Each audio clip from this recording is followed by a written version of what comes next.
We began with a question that united us in its urgency, a question that enabled us to thread various responses, but also varied intellectual commitments and socio-political locations into some kind of tapestry that could be, at least for the time being, in a moment riven by state violence and cultural hypocrisy, a quilt we can call, for lack of a less necessary word, community. This could be a strategic praxis necessary via the internet. It could be a real-time example of how to make community through conversation in a mediated space that has dissolved as much as it has constructed, and that has atomized and fragmented as much as it has brought together. Technology, as we all know, creates and imperils community. It brings us together while rendering us lonelier and more vulnerable than before. Where older forms of technology alienated us from commodities, our crisis now is the commodification of our alienation. So for a moment, we could acknowledge through this praxis our resistance, but also our complicity, our struggle to affirm multiple freedoms while crippled by the growing unfreedom of the networks that we depend on for those affirmations. In the words of Joseph Conrad's Kurtz in Heart of Darkness, a novel that maps the internet from the colonial violence of the 19th and early 20th century Congo region, generated by Western industrialization, to the updated colonial violence of the 20th and 21st century Congo region, generated by digitization, the horror, the horror. But that initial question that instigated this quilting was this: how do we decolonize the internet? How do we decolonize the internet? Perhaps given the nature of the recursive technologies that made our moment possible, we shared the acknowledgement that we needed to define, if not tame, decolonization. We had to decolonize the very notion of decolonization. That our responses would fixate on the term itself was a surprise to us, but should not be a surprise to you. After all, the term's ubiquity reveals much. It conceals as much as it can promise to reveal.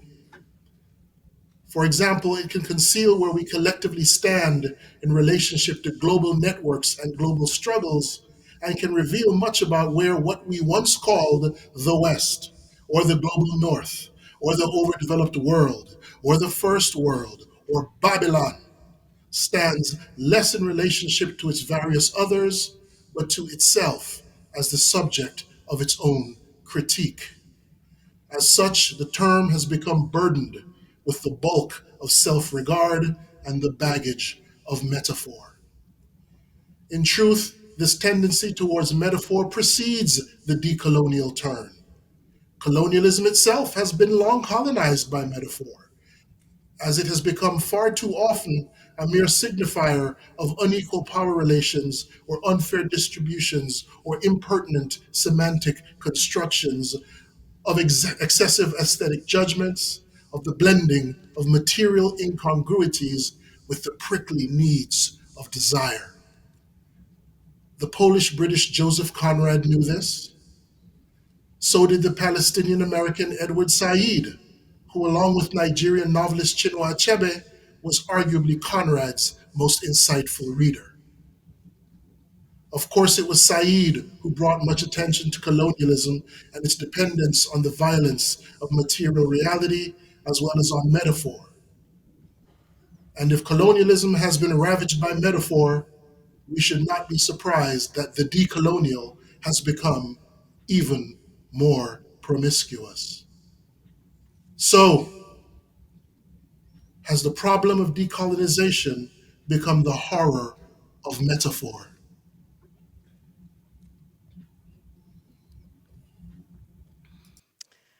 Decolonization, the limits of metaphor, was the call from Louis to which I answer.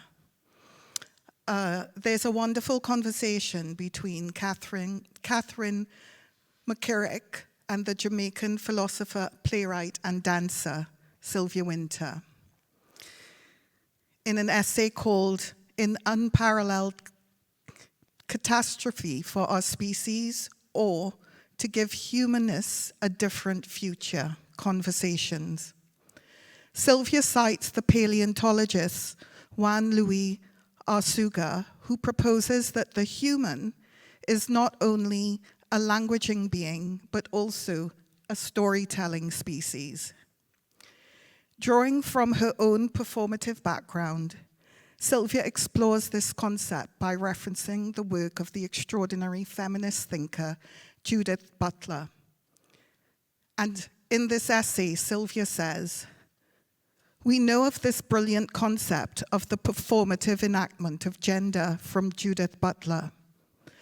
I am suggesting that the enactments of such gender rules are always a function of the enacting of a specific genre of being hybridly human. Butler's illuminating redefinition of gender as praxis rather than a noun therefore sets off bells ringing everywhere. Why not then the performative enactment of all of our rules, of all of our role allocations, as in our contemporary westernized case, in terms of inter alia, gender, race, class, underclass, and across them all, sexual orientation. All are praxes, therefore, rather than nouns." So here you have the idea that with every being human, everything is praxis, for we are not purely biological beings. So now I also think of the immersive artworks I commission and produce as central to my own culture, which is Afro-Carib, with its profound belief in the transformation of being and the fluid nature of self. With artists such as Anna Bunting Branch, I think of the materiality of world building as a form of embodied metaphor.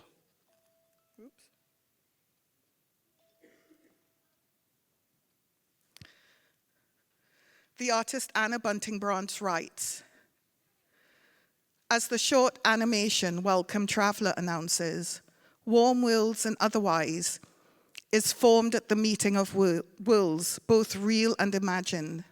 As Afro-Carib curator and project producer, Helen Starr notes in her essay, reflecting on the collaboration between us, our histories first meet when Columbus stumbled upon the Americas in 1492. As the old world of European colonialists expanded to lay claim to this new world and lay waste to the indigenous culture that had nurtured the land they now occupied. The world-traveling dialogue between Helen and I moved us through questions of identities, histories, technologies, and aesthetics. Our conversations explored the entanglements of feminist representation and white supremacy that would eventually become encapsulated in the figure of M, the artist explorer, inspired in part by Maria Sibylla Merian." Anna continues, "Having originally been drawn to Merian as a proto-feminist figure from the past, whose creative method had led to important discoveries eluded by dominant scientific discourse, further understanding her role in the colonial project in Suriname forced me to take account of her complicity in colonial exploitation. In 1699, Merian traveled to the Dutch colony of Suriname with her daughter to continue her research into metamorphosis, which she is known for having discovered. Here, her expeditions were led by guides including Carib, Arawak, and African people, mainly women, who were either directly enslaved or otherwise in service to the colonialist. While Merian draws keenly on local and indigenous knowledge of various flora and fauna, including details of plants used to induce abortions by women enduring what she euphemistically calls harsh treatment, she pays little attention to how the lives of these people were being lived under the colonial rule, that afforded her extraordinary privileges, even returning home to Amsterdam with one of these women in tow, a Carib woman such as myself. The concept of performance as praxis can be understood as a perspective that considers performance not solely as a display or representation, but as an active and transformative practice. From within my own culture, our storytellers, such as Trinidadian novelist Earl Lovelace, document this process in novels such as The Dragon Can't Dance, written in 1979. In this radical political novel, the protagonist Aldrich follows a yearly ritual of putting on his costume and entering a new mental state with a dragon mask. No, this ain't no joke. This is warriors going to battle. This is the guts of the people, their blood, he says. Aldrich performs the dragon of Port of Spain in 2 full days. He becomes the dragon. He performs the dragon. In this context, praxis refers to the integration of theory and action, where performance becomes a means of engaging, challenging, and reshaping social, cultural, and political realities. Thus, performance, whether in the arts, activism, or other domains, is not merely an aesthetic or superficial endeavor.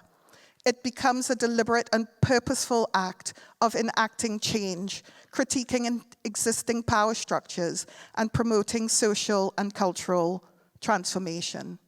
Next slide, please. Anna writes, the staging of bodies moving through space, activated by a constellation of interactive objects, theatrical lighting, and spatialized sound, ensure that no one is a passive witness to warm worlds and otherwise. All are entangled in the virtual reality story as it unfolds. This is most clearly displayed when the viewer takes a seat in Sister's kitchen, puts on a headset to enter the virtual environment, an act which transforms them into an unwitting performer within other viewers' stories. My contention is that there's no limit to the metaphor when we can build our own virtual worlds.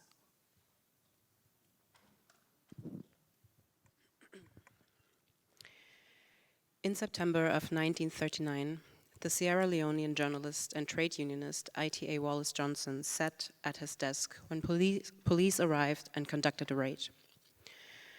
Among other things, they confiscated an unfinished article with the title Fascism, Its Construction Methods and Activities, in which he compared police in the British colonial territory with fascist practices, expanding on an argument Wallace Johnson had made at the London Rally in 1937. The colonial powers had turned the African continent into one large concentration camp, what he declared. One colonial official discounted his writings as, of course, very absurd.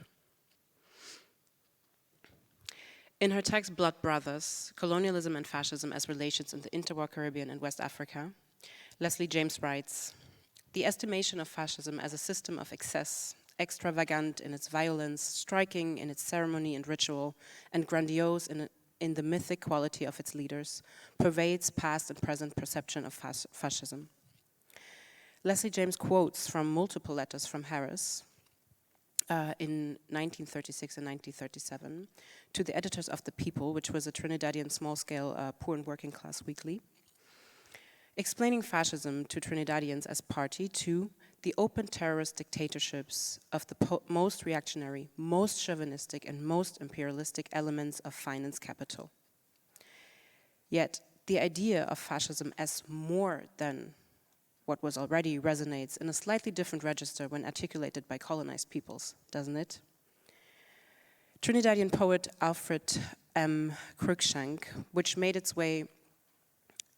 who wrote a poem which made its way from The People, the same magazine, to the Barbados Observer, to the Gold Coast, which is now Ghana, Spectator magazine, with the title Fascism, wrote in this poem, let's turn it round. It's clear as glass.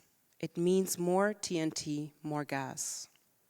More poverty, more vice, more rags, more mothers' breasts like empty bags, more darkness and more ignorance. The voices and analyses of countless writers from the colonial territories, their experience, exploration, and redefinition of concepts were disregarded because, of course, they were understood to be very absurd at the outskirts, not in the mainland. We're right at the frontiers of what language can do, says Shumon Bazar in the current edition of Real Review. What we have seen in Germany in the past 3 months in regards to the crackdown of the state apparatus and the simultaneous sharpening escalation through all different media is dire and terrifying. The state of affairs has been rewired. We hear people speak the language of human rights and humanism. We see them act on grounds of partition and violence. Activism now means extremism. Right wing now dictates the terms and conditions under which we can operate in the first place. Here in Berlin and Germany, as in many other places, institutional critique, imaginations of freedom and liberation have proliferated in the concept of decolonization, of course. Decolonization as empty signifier and successor of institutional critique, critique's mode of being incorporated by institutions for the preservation of these same institutions, decolonization clear only in its unequivocal alliance with liberal democracy. So many argue, at least. Once it meant the forming of nation states. Now it might mean many things, all at the same time. We're right at the frontiers of what language can do. Metaphorization is not just a linguistic ornament, but a fundamental cognitive process. It helps us understand and process complex or abstract concepts, of course, by relating them to more concrete experiences. Metaphor expands meaning. It establishes relation. So while the Humboldt Forum Foundation and the Rebuilt Berlin Palace discursively devotes itself extensively to the topics of colonialism, museum practice, and decolonization, the Decolonized Berlin Initiative has been calling to defund the Humboldt Forum for several years. Other initiatives have been offering street walks through the so-called African district in Berlin-Wedding, establish these relations, expand our terms and their meaning, and literally redefine actual places through renaming streets, squares, and more. Today here, we are in the Miriam Makeba Auditorium. What does that mean to you? It seems what Europe surely has mastered is to abstract the colonial, deflect the violence and hate to the margins of the liberal state while mastering and performing the language of the decolonial. This is all to not only not make Europe the subject of its own critique, but to exert and pursue its own violence. The Martinian poet Aimé Césaire once declared that fascism was colonialist procedures applied to Europe. We're right at the frontiers of what language can do. We have traded these frontiers, we have pushed them and left them again and again for a long time. But I agree, right before our eyes, we see how quickly concepts we have fought for and deliberated, how quickly they can actually be redefined. In our decolonizing endeavors, we set out to redefining, rearticulating, even redeeming narratives, words, stories that ought to adjust the countless injustices of past and present. But the moment of their redefinition really lies in the power of to establish, impose, and enforce that which is redefined. Yesterday, Sintujan Varataraja called language a landscape. And it is precisely this landscape of language that we have at our disposal. It is the terminology that really defines the boundaries of our knowing. Might not always extend it, but defines the boundaries of our knowing, of our imagining. And this, just this, might be the horror of the metaphor. The power of the metaphor as a cognitive device is that it instrumentalizes resemblance between things and events. So we could literally jump to understanding them. A metaphor carries the meaning from one thing or event to another, if they are in some way resemble each other. A metaphor, we could say, is a cognitive fast forward. As a fast technology of meaning making, it is also a dangerous tool of misrecognition and misunderstanding.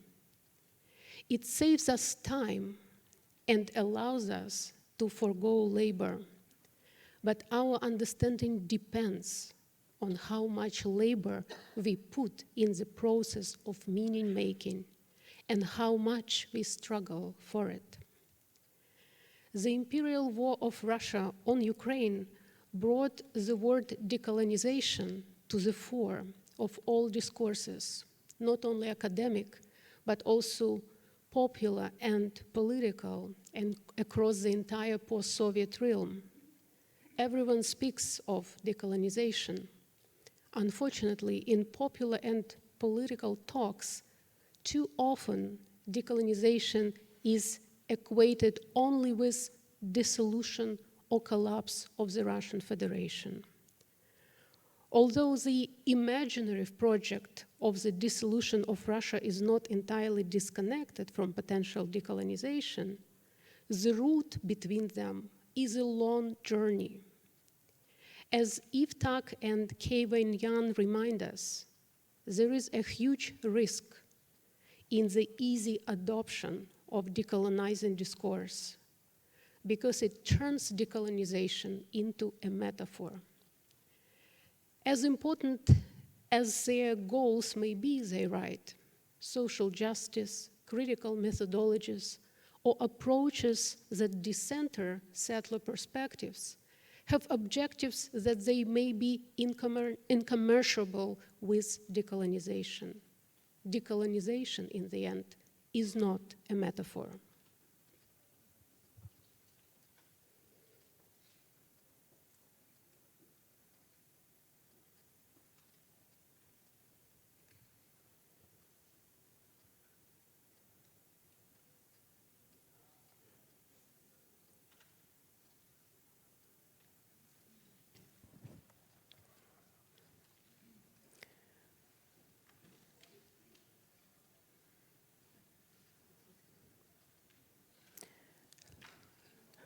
Louis, can you hear us? We can't hear you. Philip Emeagwali No. is an award-winning Nigerian computer scientist, Igbo mythologist and culture hero, and the self-described father of the internet. He once described the internet as the eighth continent. As an African, he felt himself liberated from the anxieties and pessimisms of Western racialization, but subject to the burdens of native ethnic specificities. He did, after all, fight in the genocidal Biafra War. As a Black man enthused by the possibilities of supercomputing, machine learning, and obsessed specifically with Newton's second law of motion, the metaphor of a digital African supercontinent was irresistible. It was or could be a home. No one owned it, at least not then, in those early days of microprocessors, which began to redefine the world just as the Biafra genocide began to reach Western media. This virtual continent seemed borderless. Perhaps that was the real Pan-African dream. Its growth was infinite, not like the shrinking borders of Biafra after the British-backed national government began to bomb and starve its people. With this continent, space would be finally liberated from materiality. As Africans, he had learned that even dreams could be colonized, but could you colonize virtuality? Years after the Biafra genocide was formally denied, US President Bill Clinton honored Emeagwali, calling him the Bill Gates of Africa. The eighth continent. Despite all evidence to the contrary, and against all our better judgments, we do habitually speak of the internet as a place. As such, it is a there, a where. But as we know, it was always described with the rhetoric and gestures of empire, territorial expansion, exploration, control, exploitation, the dark web, the Wild West, ex Africa semper aliquid novi. From Africa, always something new. Many attribute that quote to Aristotle, but it was Pliny the Elder in his Natural History.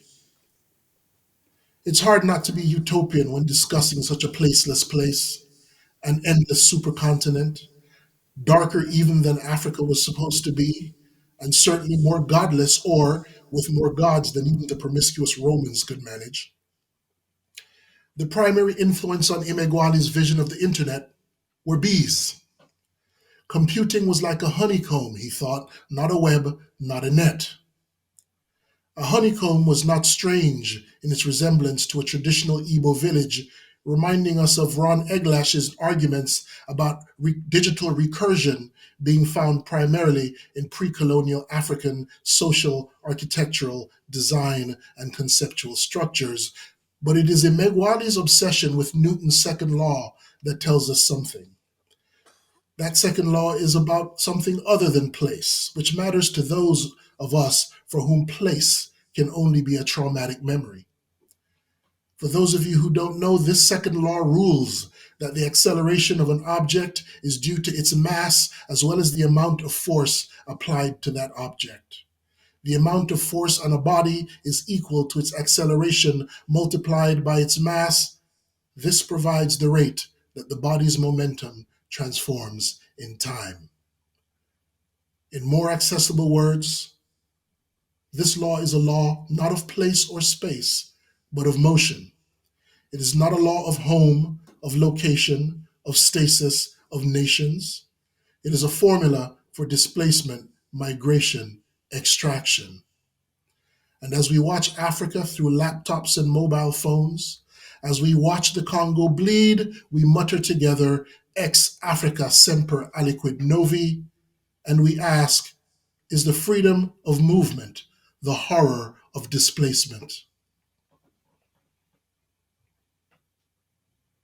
You might have heard me speaking or writing here and there about topology of war. War, I often say, is topologically convoluted. Its environments are twisted. It has deep pockets, folds, and manifolds. It zooms in and out. It attracts and resists the gaze of an ordinary observer while being continuously ciphered by the martial gaze of the war. At its basis, topology is often defined as a rubber geometry in a sense that it completely disregards the idea of distance while keeping the structure or relation intact. 2 years ago, when I began documenting the eruption of a big war in Ukraine from a small Ukrainian town in southwest, topology came handy as an epistemological tool to address my own disorientation when I needed to define my distance to the war. My diary, that was published in a form of weekly dispatches in the Netherlands, exhibits all signs of my disorientation. When I spoke to the international audiences, I localized myself for them as the subject of the war. But when I spoke to my friends in Kyiv or Kharkiv, where the rocket attacks occur weekly to daily, it felt like I was rather far from the war. When I exchanged messages with my friend in the trenches, I knew I was outside the war. When last April, Finland joined the North Atlantic Treaty Organization, my friend texted me, "Hi from the NATO," a phrase accompanied with her dark humor. And I felt that the distance between us suddenly became enormous. My undefinable distance to the war had seriously messed up my language. From my tone to my identification. Do I identify myself as part of the group when I speak about attacked Ukrainians? Do I say us or them? Both identifications felt so wrong. I'm still struggling with it, even more so, perhaps since I returned to Canada. It's hard to say whether indeed my language finds me after all, and how it would depend on the length of the war and its end. What became clear to me, however, is that a bloody distance is not a number of meters or seconds or frequencies. It's indeed bloody, and it keeps bleeding. What is your distance from here to our or their war? Is it a number, or is it bleeding?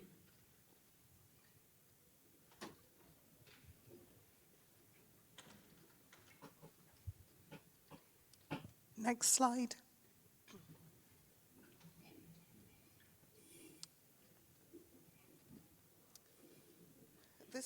This is a work called It Was a Roadside Picnic, Beyond Black Orientalism. The world as a futuristic reimagination existing in time and zones that spring from and move in breath. We finished making this in 2021. We took the title from Roadside Picnic, a famous Russian novel, which is about colonialism.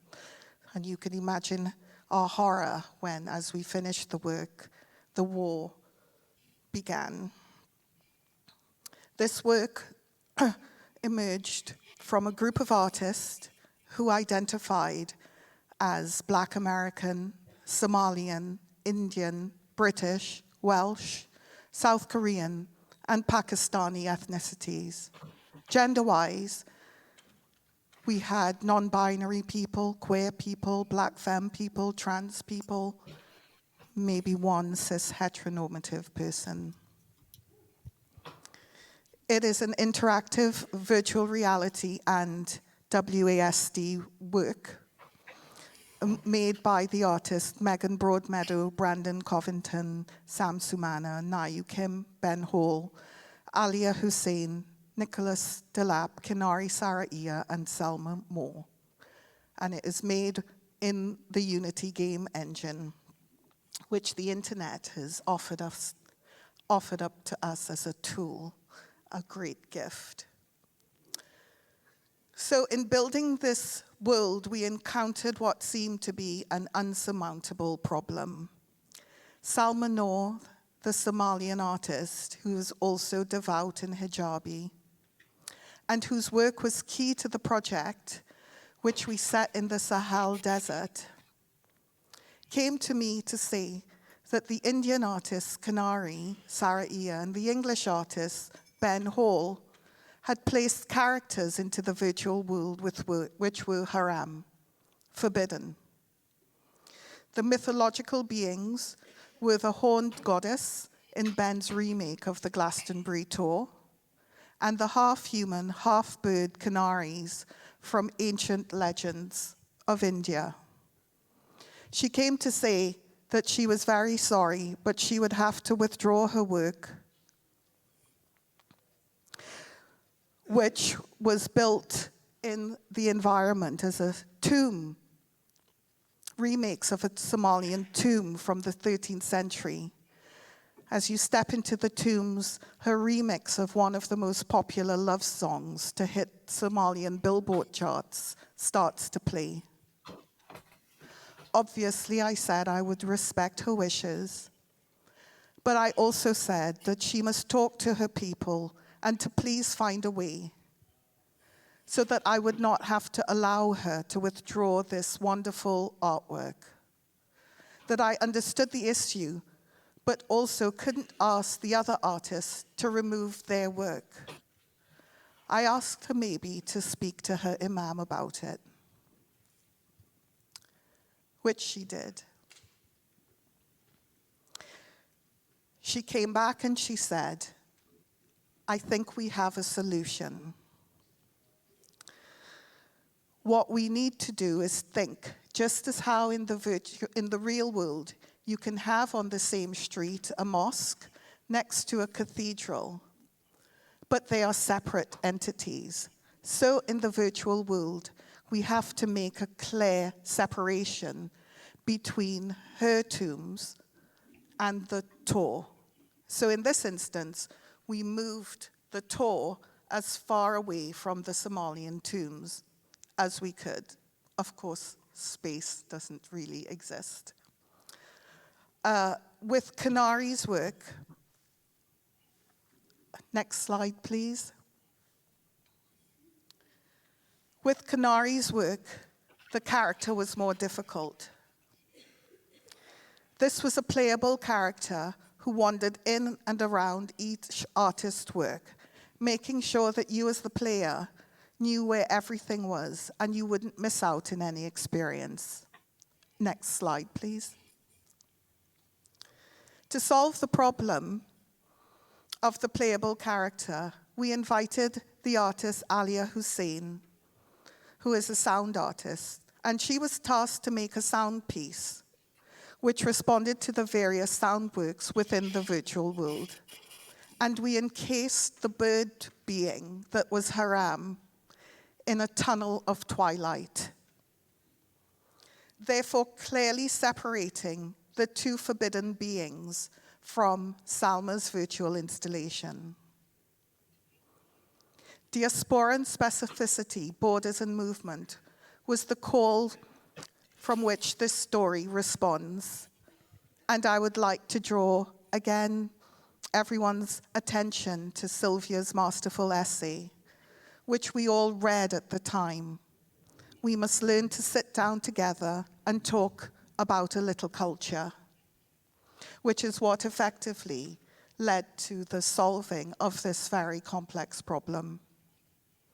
A central imperative of Sylvia's initial work has always been to reconceptualize the history of the region and therefore the modern world, by doing so from a world systematic perspective that is no longer from the normative perspective of the settler archipelago, but rather more inclusively from those of the neo-serf, the indigenous Indian, and that of the ex-slave, the Negro archipelagos. This latter as what she defines, adapting Enrique Dussel's term, as the gaze from below, the perspective of the ultimate underside of modernity.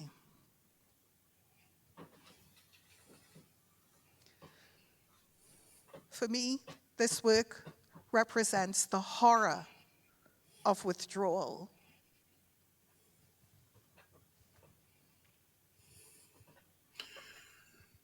Michelle M. Wright once insisted that there may be no better way to imagine diaspora than cyberspace.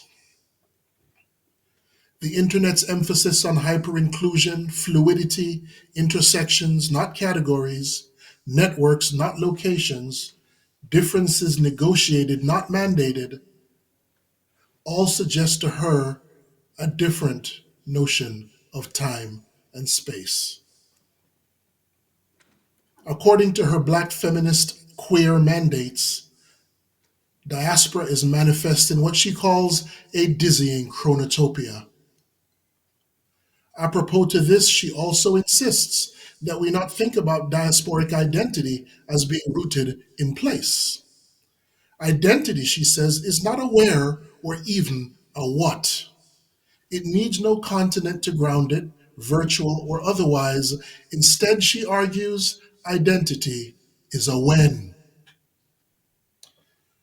Admittedly, this is a tricky thing to grasp, given the easy burdens of embodiment, particularly with the weight and luxuries of race and gender and sex. Tricky also given how prone we are to memory, those of us who have been uprooted and continually displaced. Maybe Wright is correct in thinking the internet can illuminate this. If the internet has attained placelessness, a virtual continent accessible by metaphors of coloniality, then in her thinking, it renders us temporal anomalies at best, flickering moments deluded into thinking ourselves as occupiers of space, as occupiers of identity. We are products thinking ourselves users. One appreciates Wright's desire to identify a place for race and sex and gender in the network of intersections we used to call cyberspace. But though Wright's ideological thinking and mandates stress fluidity and intersectionality, that they affirm hyper-inclusion while preferring the navigation of differences rather than the binary hierarchies of analog power, these are neither radical nor subversive. They were and are the fundamental structures of the internet itself. They were central to its rhetoric of freedom and expansion. They are essentially the mandates of digitization. We often make this mistake in our commitments to marginalized identities. We forget that all, or at least many discourses that affirm or defend them, that reject white supremacy or coloniality, are also rooted in classic Western fantasies of freedom and resistance and liberation. Those we must always remember were and are the classic justifications for empire. A better question to ask is informed by the limits of ideological critiques such as Wright's. What is identity on the internet? When is it? If it is decentralized, diasporic, endlessly intersecting, recursive like a web or a honeycomb, that was and is its promise. However, this also fetishizes identity and endlessly fragments and reproduces it. Borders emerge, cellular and rabid. The god of difference is drunker even than the Yoruba god Obatala, who in his stupor dropped his wine gourd and fragmented the divine. According to the Yoruba, we were all created from those broken shards. You see, this when is not rooted in a where, and therefore is not governed by the laws and histories of place and flesh. Our identities become loud, but they become weak. As such, they become routed towards other laws, those of solipsism and an endless thirst. And so we wonder, is the horror of freedom the promiscuity of identity?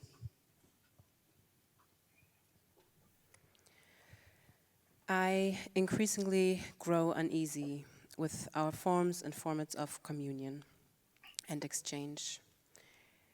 I understand them to be vital for our movements. Of course, our movements, and yes, I'm using a we, and I must assume it as much as I must question it. Our movements, I feel in this moment, are not limitless. There is a limit. My uneasiness will have to sit with us in the room, and I will formally begin by addressing it in stating that I am many, that my autonomy and my freedom are precisely because I am many. Even though I sit here to present something, it is more than me because I am many. Many people have spoken before me, have uttered these or similar words, ideas, and imaginaries. They are me and I am many, so I ask, when does I become we? Identity online refers to a configuration of the defining characteristics of an entity or person. It is the supposed prerequisite to participate, to be part of some sort of online community, online whatever it is. Despite questions of anonymity, authenticity, deformation of identity, and trolling online, it seems that there arises a logical problem here, which is if one thing that is a person is identical to itself, it follows it cannot be identical with another thing. That is, if we ask for the conditions under which it is not identical with itself, it follows that it cannot be identical with itself under any condition, if it is not identical with itself under whatever conditions. The multiple online is only me. It's only myself, diffracted, scattered across one or many platforms and infrastructures, disrupted within algorithms. But like Fred Moten once said, if we have any identity at all, it is in the first place shared. It is not I which ought to be split up, but the we is that which ought to be united. The Martinian philosopher, poet, and playwright, whom I will quote much more today later, Edouard Glissant, when asked about his critique on négritude in 1991, said, "What I criticize with négritude is its definition of being, Negro being. I believe that being is no more. Being was a grand, noble, unmeasurable invention of the West, and particularly of Greek philosophy. This definition of being, there is nothing more than beings. There is nothing more than beings." So despite our hashtag signifiers such as the proclaimed and dominant global blackness, identity really is and was when something else unites us. I have come to know my blackness before I knew the term, of course. Before I entered adulthood or the university or any other realm, I have come to know it through the politics of state-sanctioned violence, when I walked to the kindergarten as a 4-year-old just to be spat at. Despite the suspension of blackness to the realm of the academic and the arts, I'm convinced it is our investment in different kinds of struggles, and I have to say, regardless of how deeply affected we are by them, and the different strata that make our collective action powerful. I don't live in Berlin anymore, but I'm from here. I was born in Berlin's then East, just before the wall came down. And although I did not come of age in the GDR, my heritage makes me well aware, painfully familiar with, the reality of hegemony, the manifestations and effects of monolithic narration, greed, overtaking of land, space, industry, and the politics of abandonment. Everything I read about, to me was as if it was written from another dimension. My father says, "But how can you live in a system where there is black and white on the table, but if you don't say it's red, they will tell you you're a liar?" How can we now come to know who we are when we are constantly being dictated by and determined through the relegation of identity as the digital, the hashtag, the commodity as the trickster to community and of community? Identity, of course, was and still is. Its function, I think, will remain the problem. Because identity is. It is at the border. It is at the dinner table where I don't know any other person. Identity was in the 90s when everyone claimed we could leave it at the portal of the virtual to the cyberspace. Identity was and is. But I ask again, when does I become we?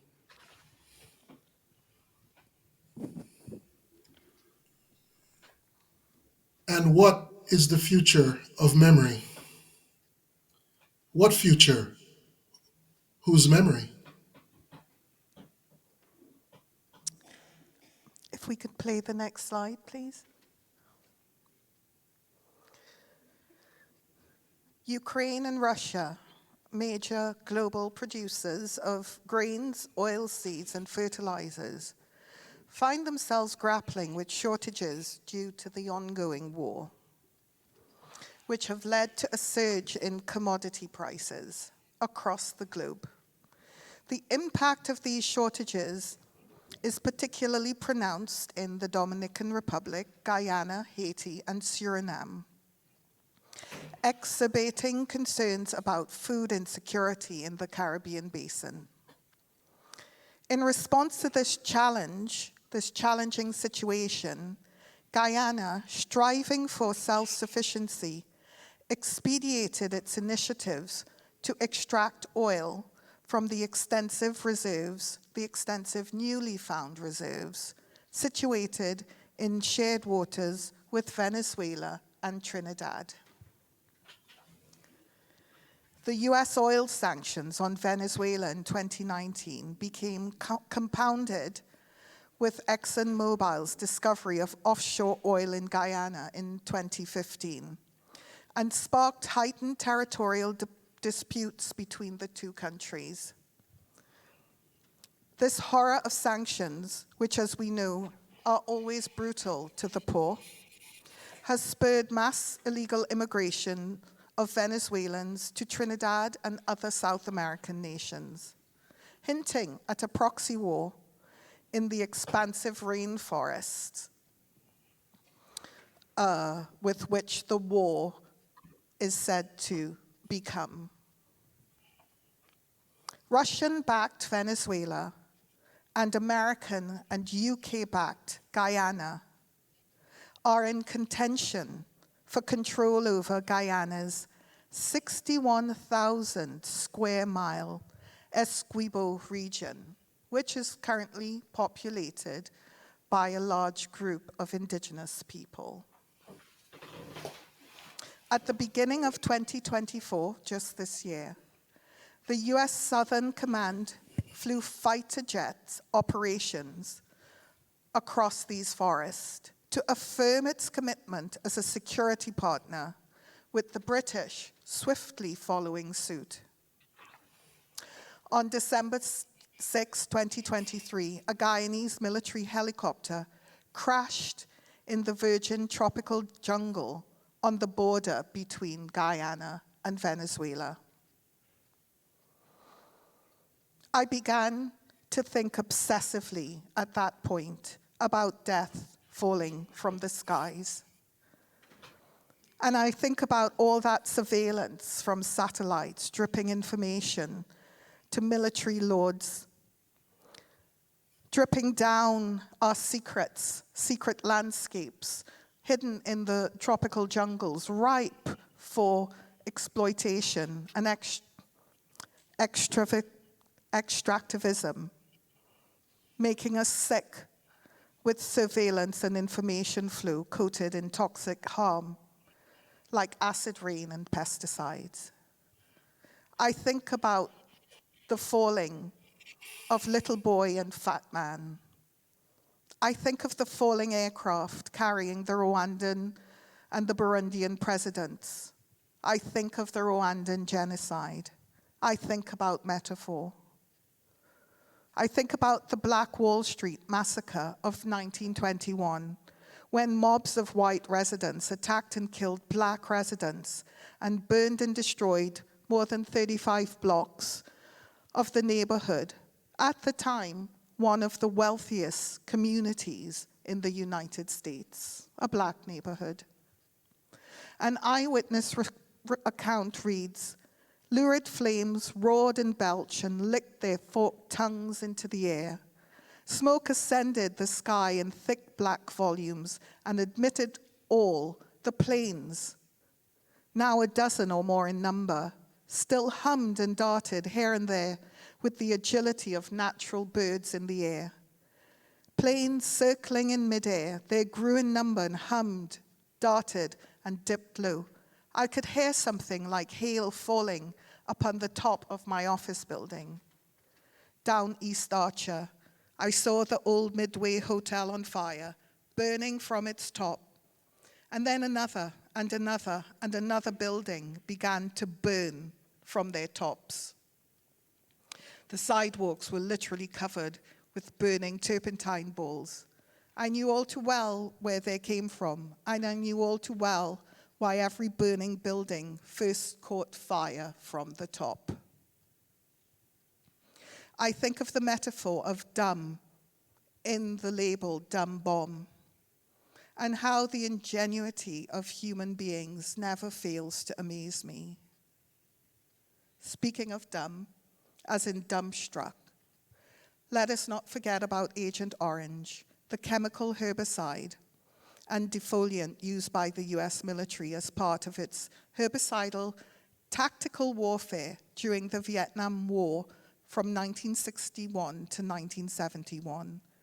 It was developed for jungle warfare for densely tropical forested geographies like my own.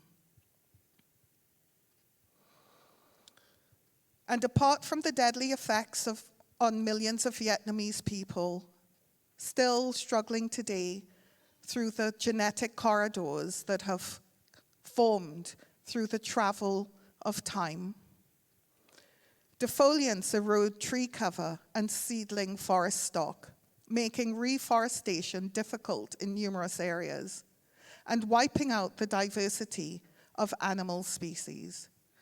the environmental destruction caused by this defoliation has been described as an ecocide, but I call it the genocide of trees.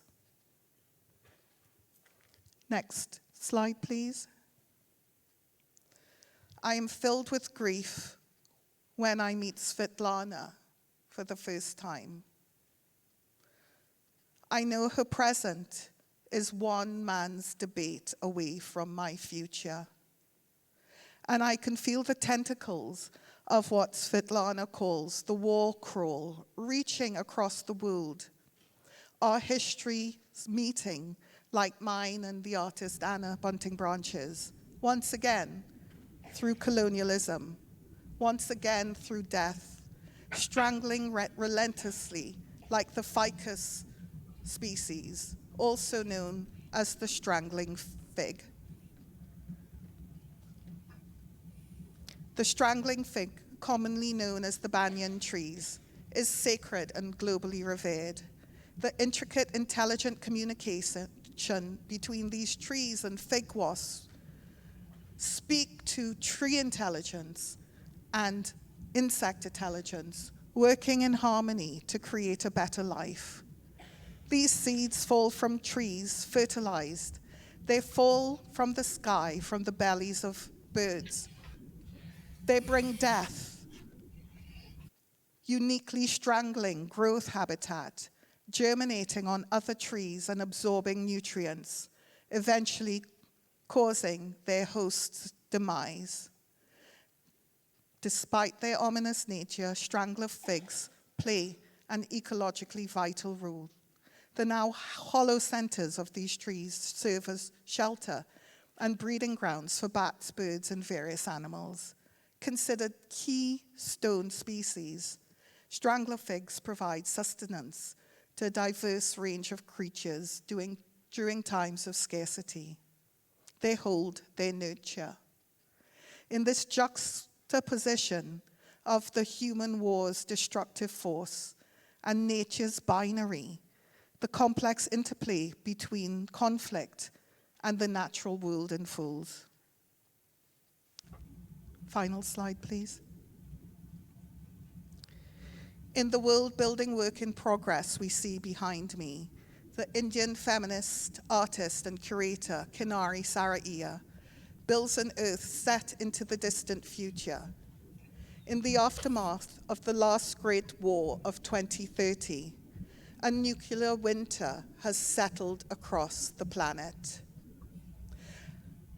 As Earth slowly heals itself, humans who had sought refuge underground now slowly emerge in a post-radiation world, thousands of years into the future.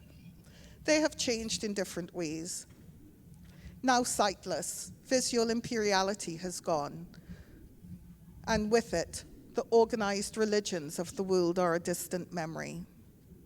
Skin thinking and the prior receptory sense, the sense of where you are in the world, the ability to feel co-presence, which is unique to this artistic digital medium, come to the fore. And without written visual text, new forms of tactile ontologies come into being. The hunter in the screen above, they navigate their territories through echolocations from the stick they carry covered in bells. Trees have also evolved in this futuristic world, now able to communicate with the new humanoids through the sharing of dreams, able to pull past memories encoded in DNA into the dreamscape. We know now that trauma and the memories of trauma are stored in our DNA, that we can take blood from anyone in this room and we can tell who is a descendant of trauma. I will end this story by telling of the monarch butterfly, a creature who swarms every year. The monarch butterfly flocks from the north of America to the south every year to breed, and then they fly back again. The interesting thing is their journey is longer than the life of a butterfly. So each butterfly, as they travel, has to give the information of the path to its descendant and back again. The fascinating thing about the monarch butterfly is that scientists couldn't understand why this massive flock flew every year in a circular route around and above a lake in Canada. Why didn't they fly straight in a nice, straight, sensible line? A geologist solved the problem. It turns out that where the butterflies curve, there used to be a mountain. And thousands of years ago, the mountain collapsed. We like to think of mountains as being eternal, as being strong and hard and always being there. But the mountain collapsed, and the only memory of it is held in the fragile DNA and bodies of the monarch butterflies who pay homage to its existence every year.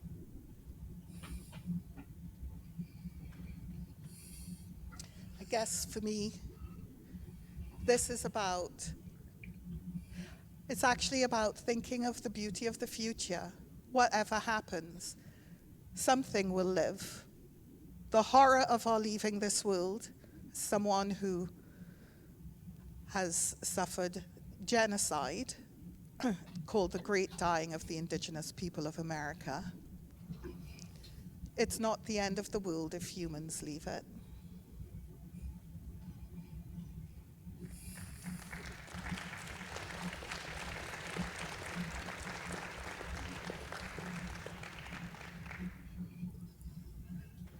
And so, here we are,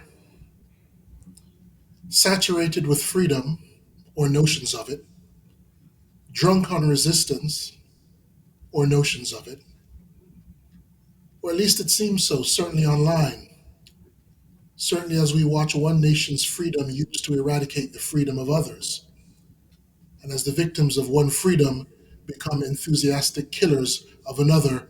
Remember Hegel here. The essence of tragedy is not the contest between good and evil, but the impossible violence of a contest between two goods. But even that is the fulfillment of its own promises that were and are embedded in the rationalism of Western technological development, far in advance of the development of microprocessors, binary code, digitization, and brain-computer interfaces. Refugees from Imegwali's eighth continent can see quite clearly what most do not see or have forgotten. Freedom, liberation, and resistance, or notions of it, are the primary promises of the West. And as such, they are promiscuous. In fact, one of the ways the West advances and denies its power is by fetishizing these values as well as fetishizing anti colonial activity. This is what a once famed but now forgotten South African poet meant when he wrote during those final years of African decolonization that freedom was just a word on the lips of tomorrow's oppressor. The boundary between science fiction and social reality is an optical illusion. These now famous words are from Donna Haraway, but they evoke for me Samuel Delany, the gay black science fiction deity, pornographer, and theorist. For him, reality and science fiction are entangled in the way history and the future are. In his work, the blurring of boundaries between now and then, that future and this memory reflects the blurring of us and them, victim and victimizer. The only thing that differentiates them is memory, how we invent our origins. This is why one wonders at this moment if the fear of solidarity is the horror of complicity. Because empires are entangled, decolonization is an international project. It cannot happen in one or two or three separately taken countries. Decolonization is a process that concerns us all. Each of us is a subject of empire, and as such, one is always split in relation towards it. simultaneously being of and against the empire, the product of imperial relations who struggles against its power.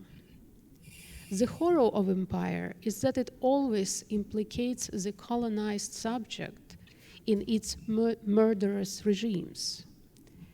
In the imperial realm, one is violated, but almost necessarily violates other subjugated groups.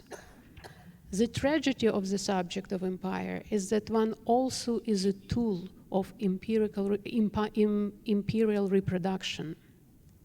This is how empires reproduce themselves indeed, even after their formal collapse or dissolution. Empires survive by their infrastructures, relations, and logics that saturate all strata of life.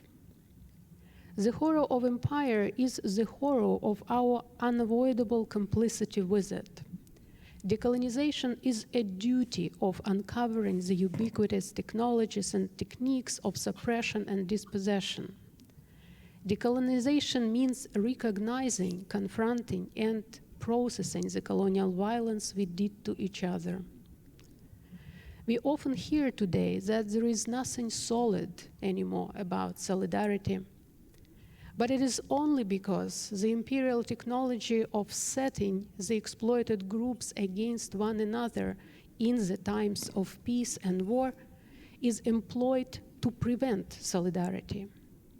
Indeed, empires reproduce along the lines of rupture that go all the way and directions, and I will draw your attention at least to some of them that seem to me almost apparent and relevant to the perception of the war in Ukraine.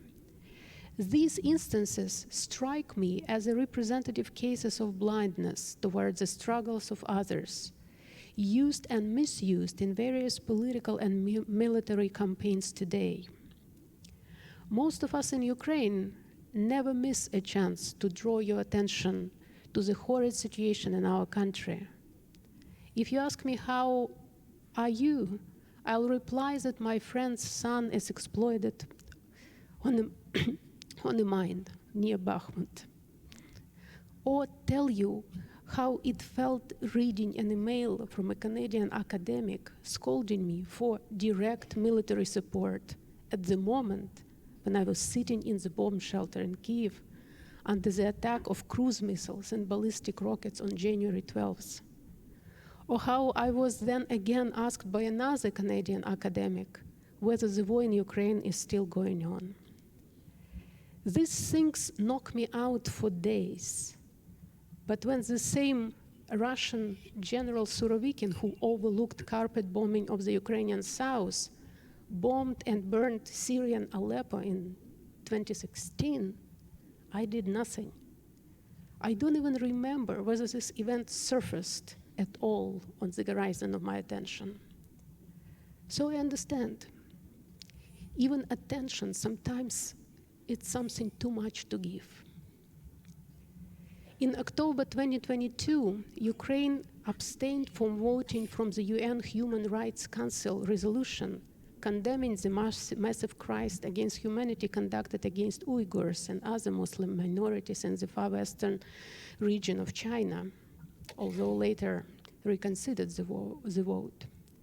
The Russia colonized First Nations and strategically underdeveloped ethnic communities are overwhelmingly mobilized to the war in Ukraine, where, from numerous witness accounts, they identify themselves only as Russians, not as Buryat or Dagestani or something else. That is, as representatives and instruments of the imperial force. Bolivian President Evo Morales proudly called Putin his friend. You'd think an indigenous president would be appalled by the Russian ethnocide of indigenous people or the invasion of a sovereign state. No. Instead, the indigenous president is siding with an evil power against another evil power. Since October 2023, the dominating official and popular discourses in Ukraine identified all residents of Gaza with Hamas. And we remember how in 2022, President Zelensky notoriously proclaimed that Ukraine should become new Israel. At the shock of all of us who take colonial struggle seriously. While a much more plausible future for Ukraine, however, as it looks on the 10th year of war after 710 days after the big invasion, is for it to become new Gaza. But who would become new Ukraine? Currently, the US Senate finalizes negotiating a deal that would pair policy changes at the US southern border with Mexico as a compromise for the wartime aid for Ukraine. So it's either us or them, always this either or, always one future at the cost of another. The imperial subject is usually the subject of such trade. As other empires, the Soviet Union engineered itself through weakening ethnic or indigenous groups that it subsumed. One of the common practices, for example, was a resettlement of big groups, sometimes as big as 500,000 people, by deporting them to settle on the lands of others, while other groups were encouraged or ordered to occupy the abandoned lands and homes, so that in the end, all are complicit and implicated in forced and unforced, conscious and unconscious violence. And this is the horror. But this vicious circle of imperial complicity can only be interrupted by building solidarities, not with the forces, but with equally exploited and suppressed groups. As Yvtak and Kevin have warned us, solidarity is an uneasy, reserved, and unsettled matter that neither reconciles present grievances nor forecloses future conflict. But it is an important and probably the only decolonial technology that sets the process of identifying ourselves as subjects of empire implicated in all its violence.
This is our final prompt. It's called Silence as Noise.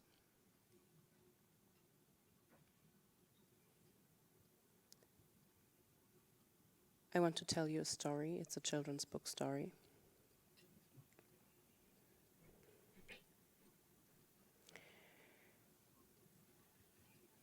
Which I only come to know because of the lucky hands of my daughter in the library. My daughter and I borrowed a book from the library. It is called Was macht Poop? What is poop doing?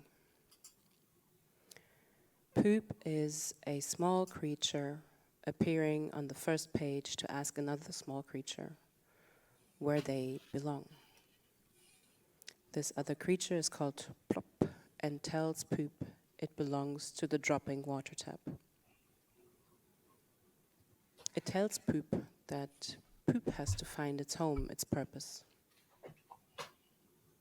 So Poop goes on a journey. It meets Ta, Tu, Ta, and Ta, who are the sounds of sirens on an ambulance.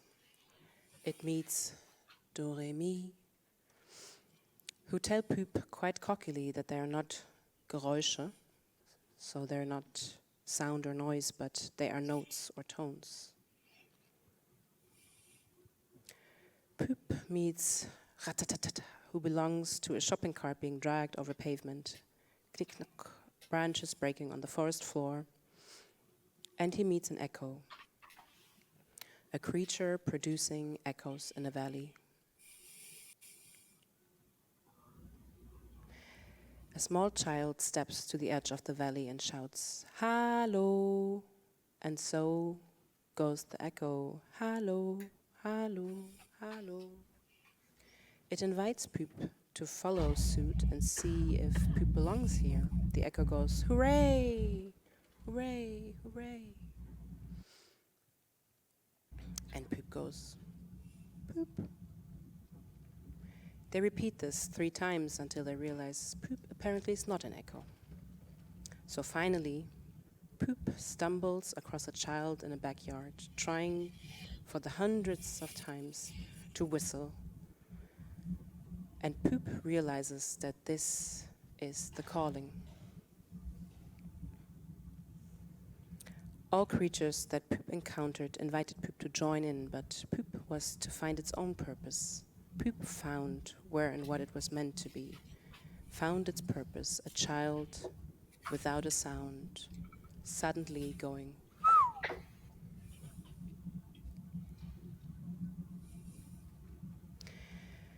At these frontiers of what language can do lies the capacity for language to also find you, find me, and find us.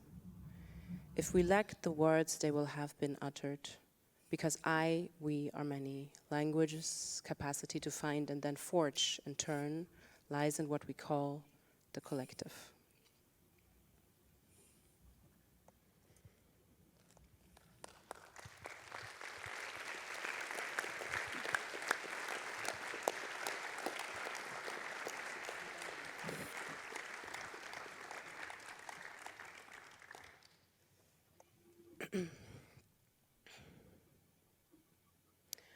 I'm moving for the last 4 minutes of our joint panel to quote another time Édouard Glissant. In his work Caribbean Discourse Selected Essays, which is a translation of a much larger collection of essays, an English translation. In this work, I quote him, he says, "Since speech was forbidden," and he's talking about the plantation system. He's from Martinique, so he's talking about the island plantation systems. "Since speech was forbidden, slaves camouflaged the word under the provocative intensity of the scream. No one could translate the meaning of what seemed to be nothing but a shout. It was taken to be nothing but the call of a wild animal. This is how dispossessed man organized his speech by weaving it into the apparently meaningless texture of extreme noise. Clisson says from the outset, that is, from the moment Creole is forged as a medium of communication between slave and master, the spoken imposes on the slave its particular syntax. For Caribbean men, the word is first and foremost sound. Noise is essential to speak. Din is discourse. This must be understood. There are many phrases and terms that constitute silence in the face of desperately needed clarity. When words spoken again and again also need to be embodied, they become silent through the lack of this embodiment. So when every utterance, every politicized term becomes mere content, all the content in the world somehow becomes silence.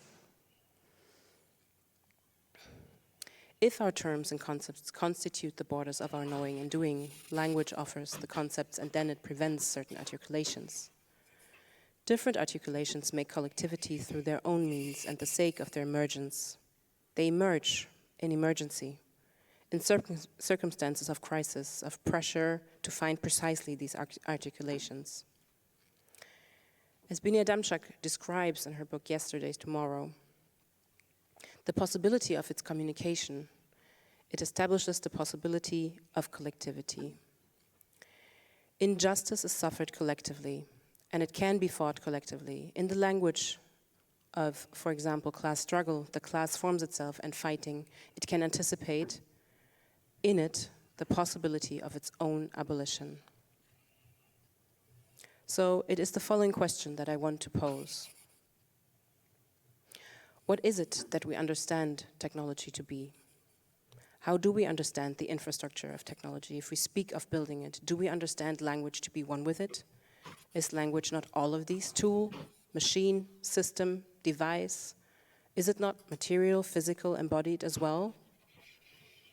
I'm of course making an old argument here, but I'm trying to perform what I imply and what I repeat in every one of my responses to the prompts. I'm trying to articulate something through concepts that somehow limit. Its possibilities lie in a mode of different articulation, a stretching of the power of our imagination and the capacities to act on them, to embody what is uttered.